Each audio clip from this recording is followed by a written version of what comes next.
The last Thank time you so I saw much. you was on video, and Hmm. let's talk a little bit about that. That wasn't that long ago, and No, talk it wasn't. about that That was June 2nd, 2025. I'll never forget it. day. Yeah. Yeah, what a roller coaster that was. Why now tell the audience, tell the story about how you got to that point and how I got on a video call and what was transpiring. Tell them a little bit about that story. Okay, so I had a long road, of ups and downs, stumbles, and I was always trying to keep positive, right? And attend groups and, little by little. I heard one time in a group somebody said, no matter where you are in your path, if you're screwing up or whatever, at least attend the groups, keep coming, because one of these days you're going to hear something that clicks and registers and it's going to change your trajectory, right? Mhm. So I kept attending and doing that, Even when you were waiting for messing up, that, waiting for that. Yeah, even when I was messing up, I even was when you had like attending. an illegal cell phone, or even when you Yeah, just, uh-huh, even in I a bad kept going to mindset. groups. Yeah, when they said group time, even if you were messing up, you got yourself in that seat. Yes, I still, whatever, no matter what, C status, whatever, I was still trying to go to groups. Uh-huh. So, along that path, um, I got involved with some bad stuff, STGs and all that stuff. And so when things started to go right for me, right? I had this troubled history, like a bad C file, right? And Uh-huh. then things started to happen with CDCR, the programs, GOGI, all the stuff that real rehabilitation, not just, oh, CDCR, like real rehabilitation started happening. So that gave me a lot of positive hope, right? And I'm like, I actually could do something now. I could actually like make these changes that I need and be supported by real programs that are going to step up and try to help me. Mhm. So that gave me a lot of hope.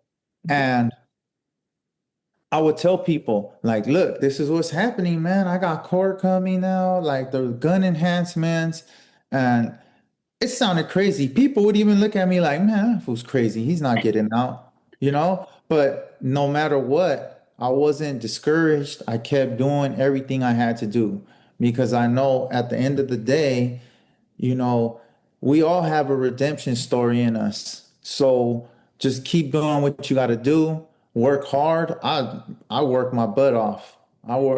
People were amazed, especially when it came to my gogi, like how I was knocking stuff out. I was like eating the books up. I was like turning courses in left and right. Yeah, And the I have your people, transcript here. yes, Uh-huh. yes. And then the other Gogi guys around me, we were feeding off of each other.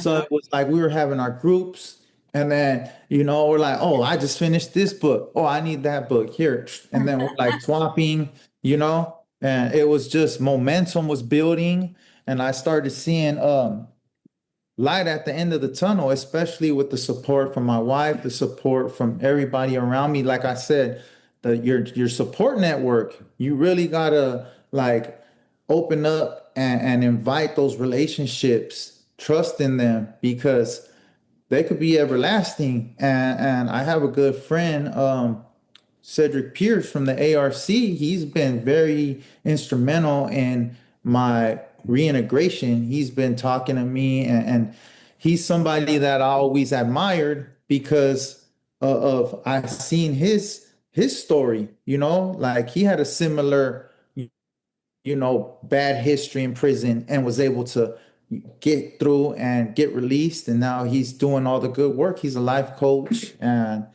Sammy Antar, guys like that.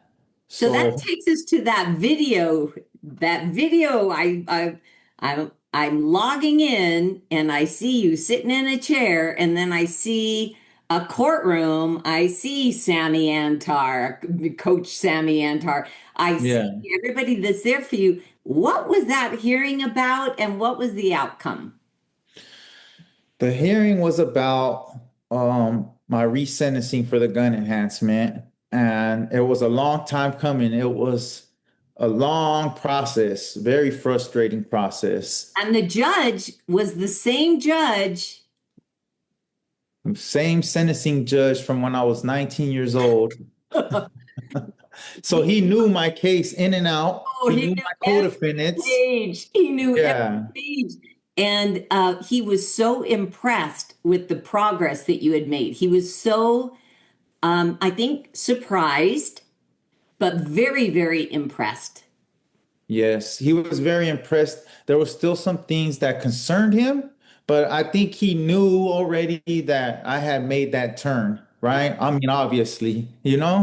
uh, um, that day was very emotional because it was like, they bring up the bad history, right? The Well, gangs and stuff. and I was watching you as they were reading that bad history, and to me, it just felt like you were experiencing a level of heartbreak.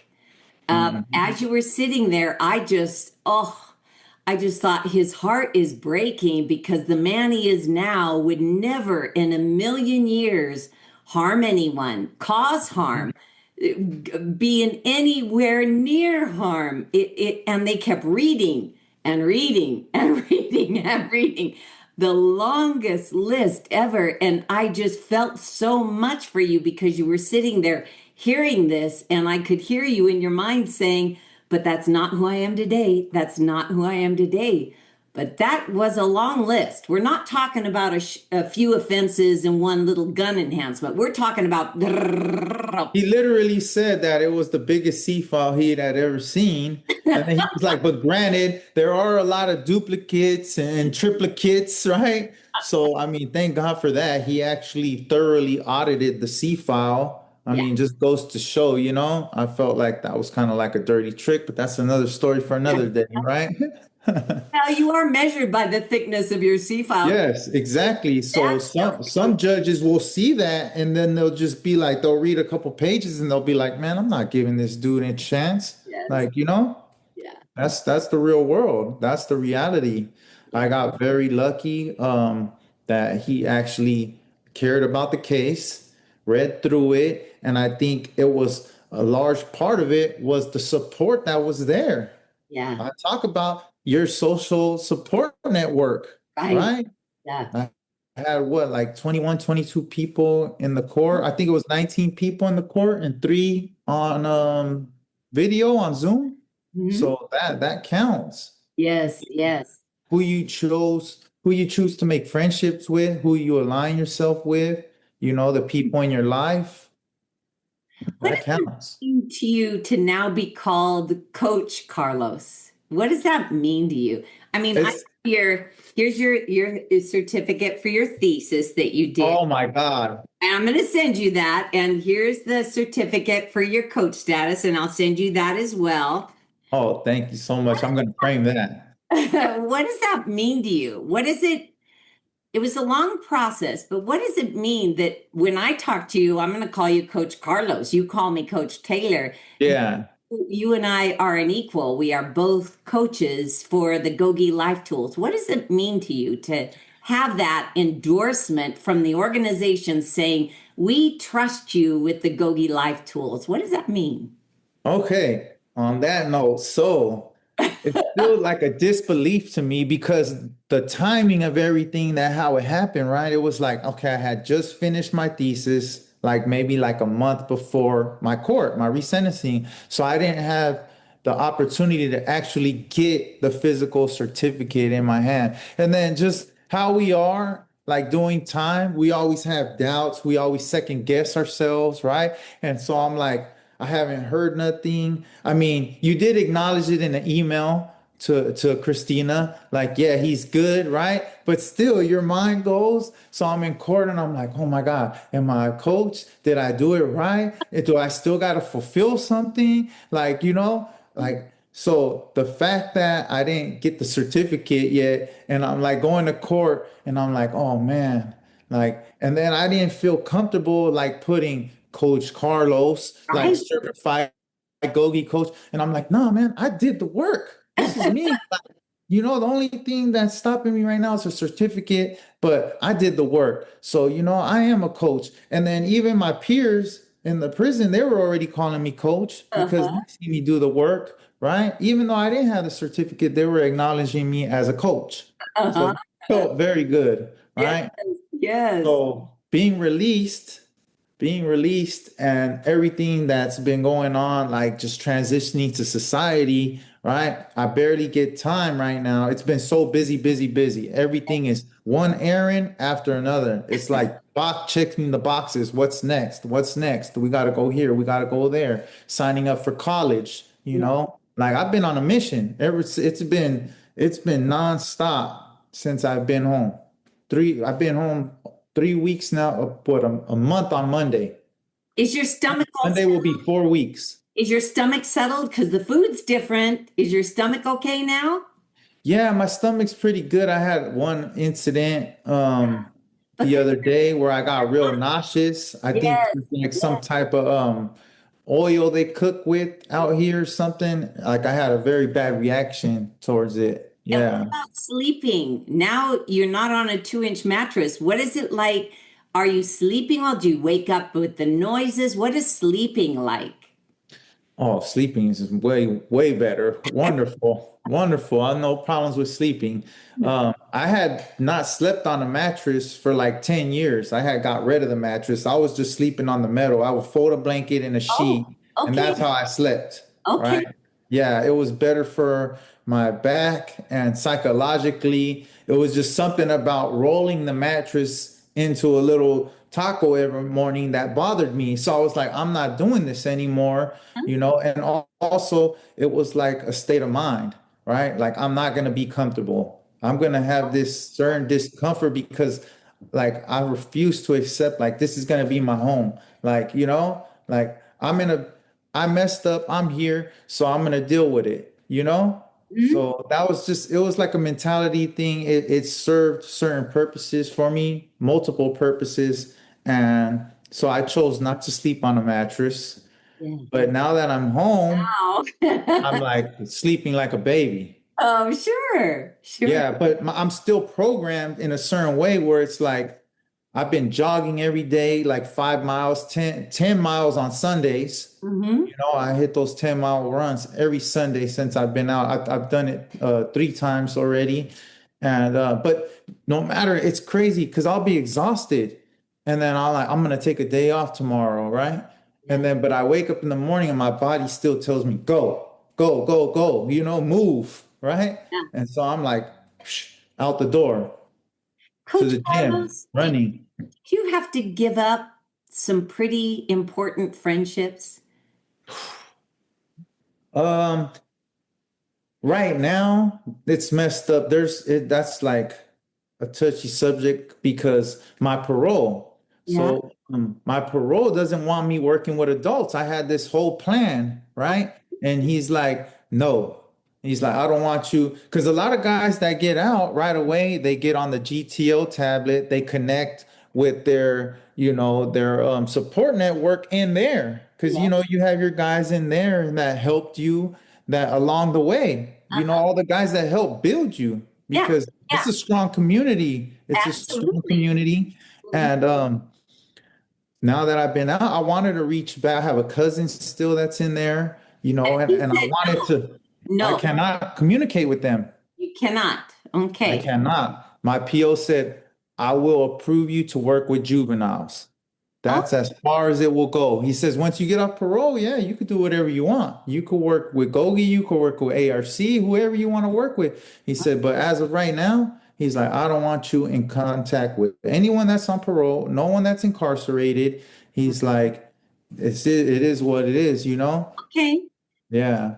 And And I respect it. He just said, I want you to move past that right now. He's like, those guys, you're here now. He's like, they can't do nothing for you. You got to do it yourself now? okay. So, and there's other relationships that people that just don't understand, where it's like they expect, like, oh, I'm just gonna drop what I'm doing and I'm gonna go hang with them. Yeah. Like, Yeah. no. And they get upset, they like get their feelings hurt. Yeah. And I'm like, I'm sorry, you just gotta give me my space. You gotta understand this transition. I don't even have an ID. You want me to come hang out with you, Yes. Yes. you Yes. know? Yes. Yeah. Yeah. The GOGI tool, for me to give, I need safety from harm. What Yep. using that tool in a very real sense, saying, I'd love to hang out with you, buddy, but I don't have an ID. Hanging out with you with no ID is not a good idea. For me to give, I need safety from harm. So you're actually utilizing the tools maybe without even thinking about it. Yes, ma'am. So you've integrated those tools into kind of your decision making. Absolutely. Absolutely. Especially with the belly breathing on my runs. Like exercise has been one of the big therapeutic like aspects of my transition. Uh-huh. And so I've been doing now that I'm able to Google and do like actual research, Mm, right, about breathing, right? great. I've done more research about breathing and belly breathing. And I read somewhere where it said that breathing through your mouth, the natives consider that it's like drinking dirty water. Wow. So, yes. Wow. So, like, that's mind blowing, right? And me and my wife have been practicing that. Now, we don't breathe through our mouth, we Uh-huh. breathe through our nose and everything that we do, and it's more grounding and it's the belly breathing practice. Yeah. So, and getting a rhythm. So, when I'm running and I'm jogging and I'm hitting those miles and I'm running upstairs and hills and all that, and I'm trying to get my rhythm, Yeah. right? The step with the in and out, right? And getting that, they call it like a four step where you get four steps, Hmm. breathing in and then breathing out, Hmm. right? So get that rhythm to perfection. It's challenging, right? I signed up for a marathon, uh, Awesome. marathon. Yeah, I signed up for a half marathon, and probably gonna be on the 4th of July. I don't know. I don't know yet. 4th of July is gonna be crazy. I might sign up for another. I don't know yet. I gotta see how it feels. If it's early in the morning, I might do it. Yes. Yeah. But so that's been helping me a lot, keeping me grounded and using the belly breathing Yeah. in my runs and everything. But I take it as like my transitions towards life because now I'm getting stronger. Now that I'm able to eat like healthier foods, I feel way better. Of course. My energy levels, I feel way better. Of course. It's like yeah, night and day, I night and day. I want you to just openly talk to the guy or the woman sitting on that 2-inch mattress and share with them some other thoughts that I haven't asked about. What can you tell me about this little book? Oh, right now I have this book with me. Oh, But you got the that was my starter book. This was the starter book. I literally did my life story first, Yeah. and I did that. That was my second completion of Gogi. When you did the My Life Story, that's a course we offer for free to anybody. There's Mhm. 2 million people incarcerated. 2 million people can do this for free. What were the stumbling blocks of that 15-page insight course? How did you decide, yes, I'm going to do it? And what were the things that might have kept you from doing it? Well, once I'm the type of person, once I commit to something, no matter how uncomfortable it might get, like I follow through. Okay. That's just my character. You said, So, I'm jumping into Gogi, I'm doing it. And you didn't worry about the questions they asked or what the answers. no. Okay. Because it's like once you get past my life story, right? And if you do my life story like genuinely and you're really doing it like from a place where, okay, I'm entering this program and I'm gonna give it my all. I'm gonna do everything that I can. Like I'm not gonna hold back. I'm not gonna, half step, right? I'm gonna do it. Like I'm in this and I'm gonna do it. So once I did my life story, there's a lot of uncomfortable things that we go through as children, right? Traumatic experiences and Yeah. shame, Mhm. right? Yeah. Shame. That's the number one thing in our lives. We hate to admit it. It's shame. Mhm. We have to go through and learn everything the hard way. We have, you know, yeah, very colorful backgrounds, Mhm. family histories, right? And it's like once you're in that cell and you get to reflect on your mistakes, you see other people's successes, Uh-huh. not even successes sometimes, just simple things like people having their family, children, and stuff like that, and not being able to experience that. You get shame from that, not being able to carry on your family name, not being able to, have a family with your wife Yeah. that's been by your side, like the sacrifices that they make. So you live with a certain shame. Yeah.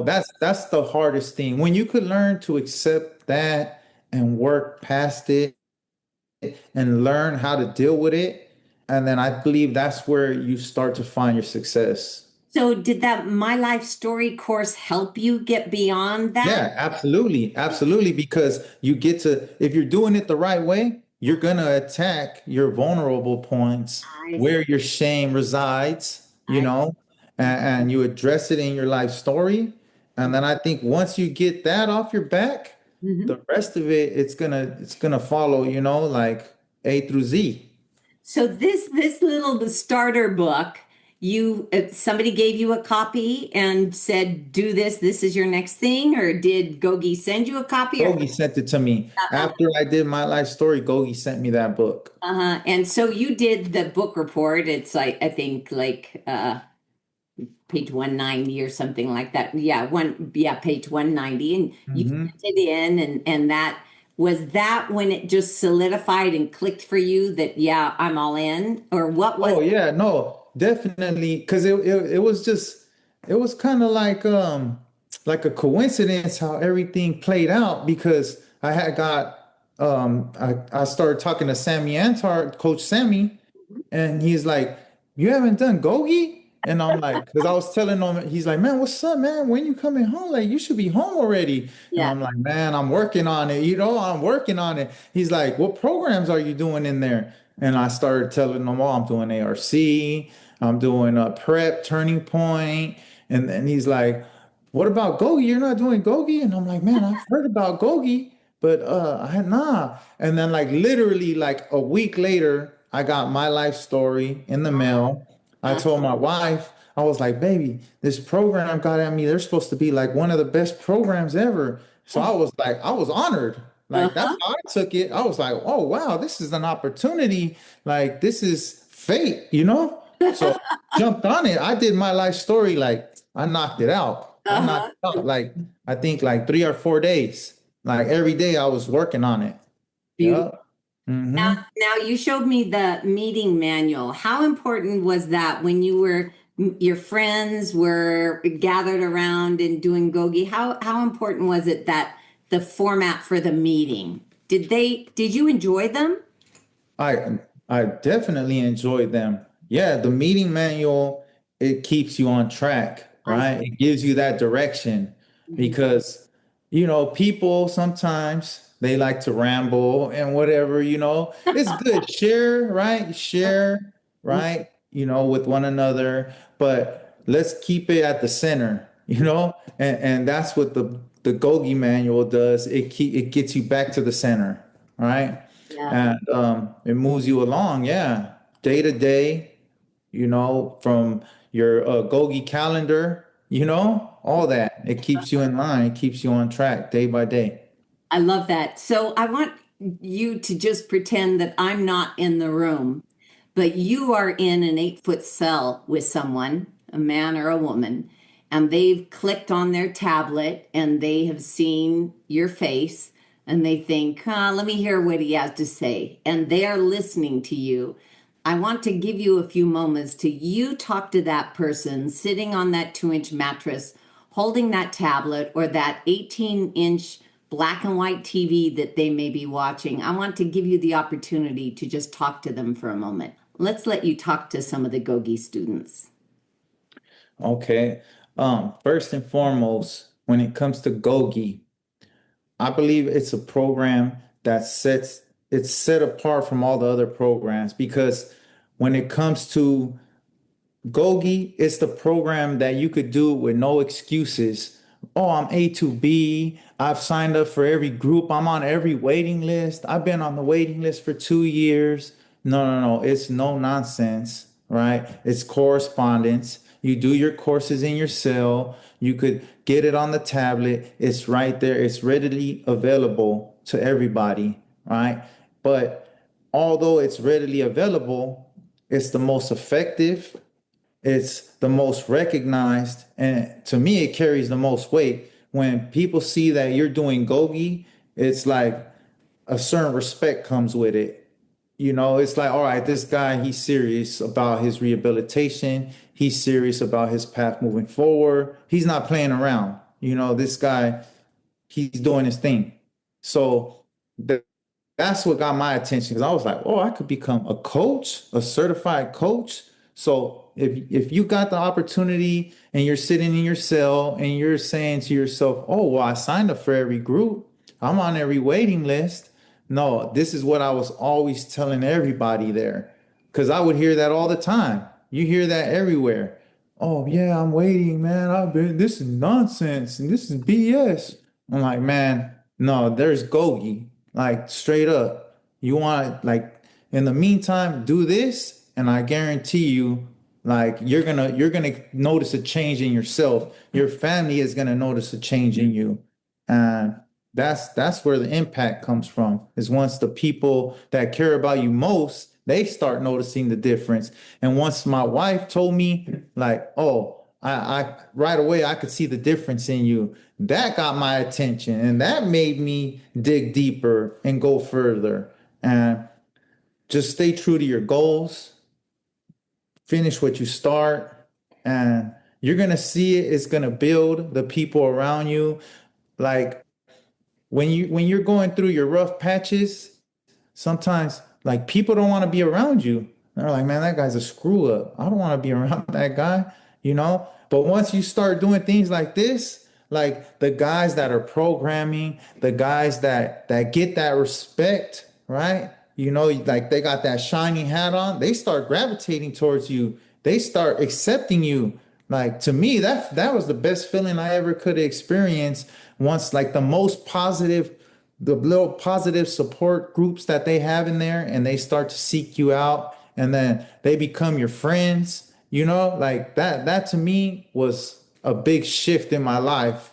I was like, I like this side better than the other side, like A seriously. lot of people still sitting on their mattress saying, yeah, well, you don't know my problems. You don't know where I live. You don't know my situation. You don't know the pressure I have on this yard. You don't know. It's good for you. Congratulations, Coach Carlos, but it's not for me. What do you have to say to that person who says, yeah, it's good for you, but I don't ever see it happening for me? I mean, yeah, at some point I had that mindset too. I had that attitude too. Okay. Yeah, I was very dark-minded, bad down on myself sometimes, but like little by little, like I said, do a little bit. We're not asking you to climb the whole mountain in one day, right? It's a spiritual triathlon, right?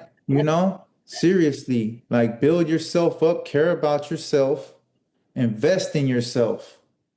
Because, man, like I truly believe if I could do it, anybody could do it because I've been served like my whole time in prison, I was a level 4, 24 years.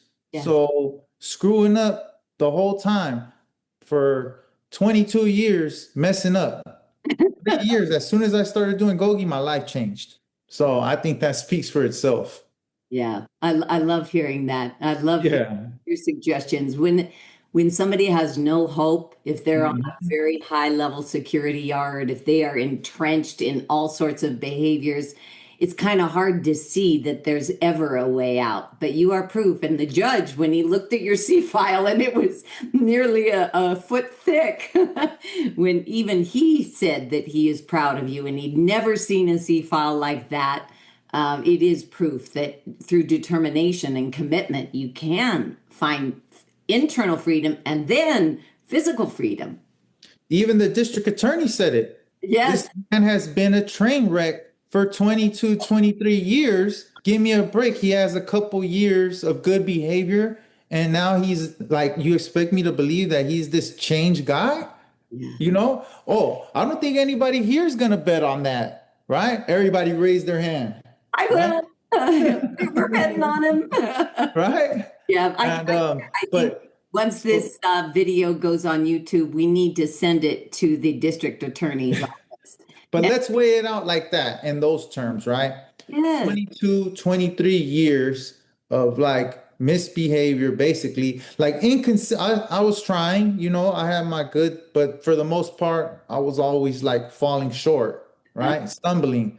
So 22 years of just messing up versus 3 years of good behavior. Once I got Gogi involved in my life, everything radically transformed. And like I said about that respect and that recognition, once I got involved with Gogi, even all the way to the judge to the courthouse, they recognized it. And I'm here now. I'm with my wife. We're in our home. We wake up, we drink our coffee together, we go on walks, we go grocery shopping together, go sing karaoke. Bad karaoke on my part. you're gonna have to send me a selfie of that and post it on But Instagram. yeah, it's true. So, so many people they'll be like, oh, discouraged because they say, oh man, I got 7 years of write-ups, right? Nah, man, you could change You it had 22 like years that. of write-ups. Do the right programs, align yourself in the right program, stick to it, right? And that's that the proof is right there. The proof is right here.